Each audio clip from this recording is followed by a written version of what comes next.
I got so much motherfucking design on right now. Bring it down, bring it back, make it clap. I got 3 old thoughts, new block, wear that thing. Bitches on my line, and you know. Etika secara umum. Etika dapat diartikan sebagai ilmu yang mempelajari tentang adat istiadat, kebiasaan yang baik dan buruk secara moral serta motif atau dorongan yang mempengaruhi perilaku manusia dalam berhubungan dengan orang lain yang berdasarkan pada aturan-aturan serta prinsip yang mengandung tanggung jawab moral. Peranan etika dalam dunia modern sangatlah penting. Seiring dengan perkembangan ilmu pengetahuan dan teknologi, terutama dalam dunia medis, pemakaian mesin, teknik memperpanjang usia, legalisasi abortus, pencangkapan organ manusia, pengetahuan biologi dan genetika, penelitian yang menggunakan subjek manusia. Itu semua memerlukan pertimbangan etik yang menyangkut nilai, hak manusia, dan tanggung jawab profesi. Oleh karena itu, etika dalam profesi sangatlah penting. Dan di sini kami akan menjelaskan etika dalam profesi keperawatan. Menurut Amelia, tahun 2013, etika keperawatan merupakan standar acuan untuk mengatasi segala macam masalah yang dilakukan oleh praktisi keperawatan terhadap pasien, dikarenakan tidak mengindahkan dedikasi moral dalam pelaksanaan tugasnya. Etika keperawatan juga sebagai dasar untuk mempertimbangkan etis ketika perawat sedang menghadapi isu atau masalah atau juga dilema dalam etik. Misalnya, seorang perawat sebelum melakukan tindakan, perawat harus menjelaskan tujuan dari tindakan tersebut. Kemudian, perawat juga harus menanyakan apakah pasien tersebut bersedia atau tidak. Jika pasien tersebut menolak, maka perawat tidak bisa memaksakan tindakan tersebut kepada pasien, dikarenakan untuk menghargai otonomi pasien. Kegunaan etika keperawatan.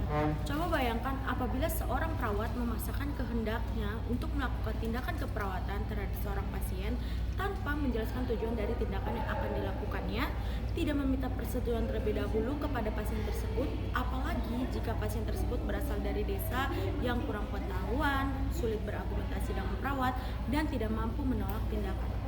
Sebagai pasien, tentunya ia akan merasa sangat terpaksa menerima perlakuan tersebut dan pasien tidak berdaya untuk menolak. Dari contoh tersebut dapat kita lihat bahwa disinilah gunanya perawat mempelajari etika keperawatan.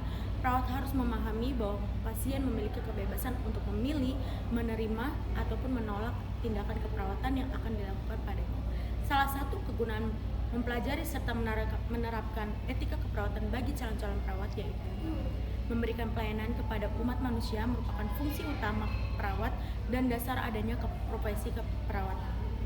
Pelayanan keperawatan ini juga didasarkan atas kepercayaan bahwa perawat akan berbuat hal yang benar atau hal yang menguntungkan bagi pasien dan kesehatannya.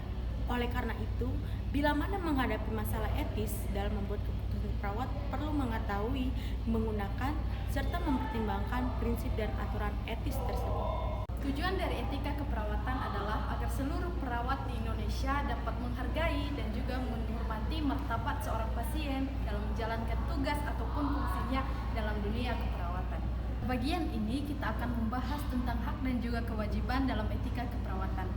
Dalam etika keperawatan, secara sederhana, hak dapat diartikan sebagai tuntutan seseorang terhadap sesuatu yang merupakan kebutuhan pribadinya sesuai dengan keadilan, moralitas, dan juga legalitas.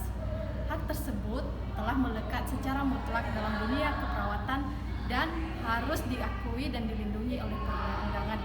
Oleh sebab itu, seorang pasien memiliki hak yang harus dipenuhi oleh seorang perawat dan juga rumah sakit tempat ia mendapatkan pelayanan kesehatan.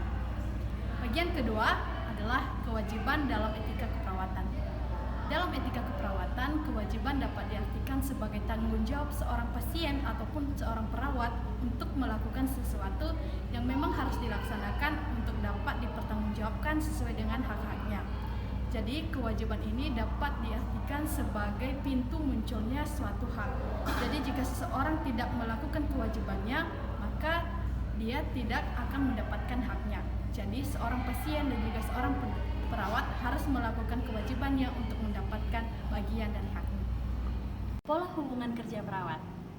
Pola hubungan kerja perawat dalam praktik profesional mengatur hubungan antara yang pertama, hubungan kerja perawat dengan pasien. Yang kedua, hubungan kerja perawat dengan teman sejawat. Yang ketiga, hubungan kerja perawat dengan profesi lain yang terkait. Yang keempat, hubungan kerja perawat dengan institusi perawat lainnya. Maka dari itu, penting bagi para calon perawat untuk mempelajari etika dalam profesi keperawatan agar menjadi seorang perawat yang profesional. Sekian dari presentasi kami, terima kasih.